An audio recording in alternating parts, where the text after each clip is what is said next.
అస్సలాము అలైకుం రహమతుల్లాహి బర్కాతుహు. సోదరులారా, రంజాన్ మాసం అనేది చాలా పవిత్రమైన మాసం. రంజాన్ మాసంలో ప్రతి ఒక్కరు కూడా అల్లాహ్ సుబ్హానహు తఆలా దగ్గర ముహమ్మద్ ప్రవక్త గారు చూపించిన మార్గంలో నడుస్తూ మనం చేసిన తప్పులను అల్లాహ్ దగ్గర క్షమించమని చెప్పి కోరుకునే రంజాన్ నెల.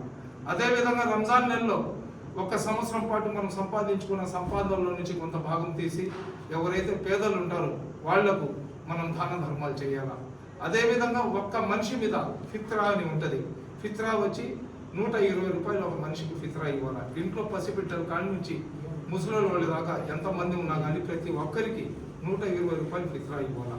అదేవిధంగా అల్లాహ్ సుబ్హానహు తఆలా మనం హలాల్ తరీఖాలో సంపాదించుకున్న ఏదైతే సంపాదన మాదుంటుందో ఆ సంపాదనలో 100 రూపాయలకు 2.5 రూపాయల డబ్బులు మనం తీసి పేదలకు, ఎవరైతే అనాథులు ఉంటారో, అదేవిధంగా ఎవరైతే భర్త చచ్చిపోయిన వితంతులు ఉంటారో, ఎవరైతే వికలాంగులు ఉంటారో, ఎవరైతే పేదరికంతో అల్లాడుకుంటారో, పెళ్లి కాని ఆడబిడ్డలు ఉంటారో వాళ్ళందరికీ కూడా మనం ఏదైతే మన జకాత్ ఫిత్రా డబ్బులు ఇవ్వాలి. అదేవిధంగా ఎవరైతే సయ్యద్ ఉంటారో వాళ్లకు జకాత్ ఫిత్రా ఇవ్వడం హరాం. వాళ్లకు జకాత్ ఫిత్రా ఇవ్వడానికి లేదు. ఇవ్వడానికి ఆ రోజు ప్రవక్త గారికి అడిగినప్పుడు ప్రవక్త గారు కూడా సయ్యద్లకు కానీ జకాత్ ఫిత్రా ఇవ్వాల్సిన అవసరం లేదని చెప్పారు. అదేవిధంగా మనం ఇచ్చే జకాత్ ఫిత్రా ఏదైతే ఉందో అది సరైన మనుషులకు కానీ ఇవ్వకపోతే మనం అల్లాహ్ కోసం ఇచ్చిన ఫిత్రా డబ్బులు తిరిగి అయ్యే మా మీద మనం తప్పు చేసిన వాళ్ళం అవుతాం.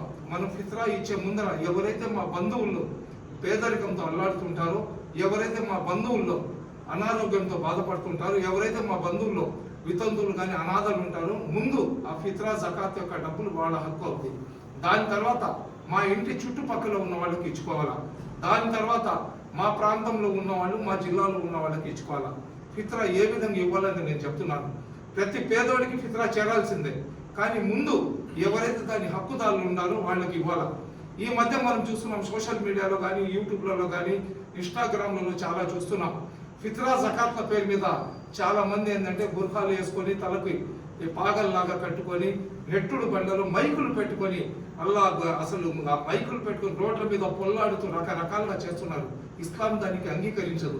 మీరు ఫిత్రా ఇచ్చే ముందర వాళ్ళు సరైన వ్యక్తులా కాదా, స్థానికులా కాదా అనేది వాళ్ళ ఆధార్ కార్డు తీసుకొని ఆ ఆధార్ కార్డులో వాళ్ళ పేర్లు ఏమున్నాయి, వాళ్ళు ఎక్కడి నుంచి వచ్చారని చూడండి. ప్రతిరోజు బారా షహీద్ దర్గాలో ఒక 20-30 మందిని మేము వాళ్ళని మందలించి పంపిస్తున్నాం.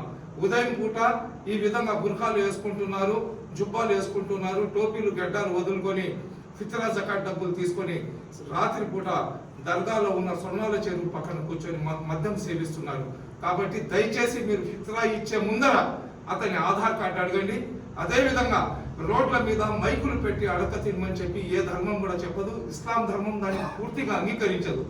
మీకు ఏదైనా కావాలన్నా, మీరు ఎవరి దగ్గర అడగాలన్నా కానీ కుడి చేత్తో అడిగితే, కుడి చేత్తో ఇస్తే ఎడమ చేతికి తెలియకుండా చేయమని చెప్పి ప్రవక్త గారు చెప్పి ఉన్నారు. కొన్ని కార్యక్రమాలు బహిరంగంగా చేయమన్నారు, ఎందుకంటే మిమ్మల్ని చూసి 10 మంది చేస్తారని. కానీ ఈ మైకులు పెట్టుకొని రోడ్లకు అడ్డంగా నిద్రపోయి మసీద్ల దగ్గర వాళ్ళ ఒంట్లో నుంచి చెమట వాసన, మద్యం వాసన రకరకాలుగా ఉంటుంది. అటువంటి వాళ్లకు దయచేసి ఎంటర్టైన్ చేయబాకండి. అటువంటి వాళ్ళకి ఎంటర్టైన్ కానీ చేస్తే ఇస్లాం ధర్మంలో ఇంతమంది అడక తినే వాళ్ళు ఉన్నారా, ముస్లింలలో ఇంతమంది పేదరికంలో ఉన్నారా, ముస్లింలలో ఇంతమంది భిక్షగాళ్ళు ఉన్నారా అని చెప్పి ఇస్లాం మీద, ముస్లిం సమాజం మీద చెడ్డ పేరు వస్తుంది. కాబట్టి ప్రతి ఒక్కరు మీ బాధ్యతగా తీసుకోండి. మీరు ఫిత్రా జకాత్ ఇచ్చే ముందర వాళ్ళ ఆధార్ కార్డు చూడండి, వాళ్ళు ఎవరనేది విచారించిన తర్వాత మీరు ఇవ్వండి. ఫిత్రా జకాత్ ముందు మీ బంధుమిత్రులకు, అదేవిధంగా మీ అడోస్ పొడోస్ అంటే మీ చుట్టుపక్కల ఉన్న వాళ్ళకు, తర్వాత మీ ప్రాంతంలో ఉన్న వాళ్ళ హక్కు అది. ఎవరి హక్కు వాళ్ళకు చేర్పిస్తే మీకు పుణ్యం వస్తుంది. మద్యం సేవించే వాళ్లకు, వ్యభిచారం చేసే వాళ్లకు, అదేవిధంగా ఈ డబ్బులను దుర్వినియోగం చేసే వాళ్ళకు కానీ మీరు డబ్బులు కానిస్తే మీరు డబ్బులు ఇచ్చి పాపం కొనుక్కున్నట్లు అవుతుంది. కాబట్టి దయచేసి ఇది ఆలోచించి చేయాలని చెప్పుకున్నాను. అస్సలాము అలైకుం.